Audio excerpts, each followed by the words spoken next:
ਤੋੜਨ ਵਾਸਤੇ ਔਲੇ ਤੇ ਤੁਹਾਨੂੰ ਦਿਖਾਵਾਂਗੇ ਔਲੇ ਆਜੋ ਤੇ ਆ ਆਪਣੇ ਖਾਣ ਵਾਲੇ ਲੱਗਿਆ ਫਲ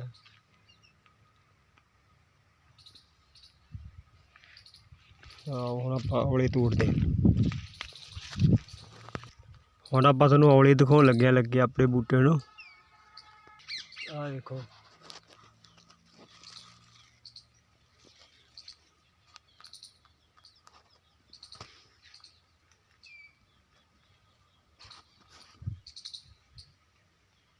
दरख्त बनया पिया पूरा ये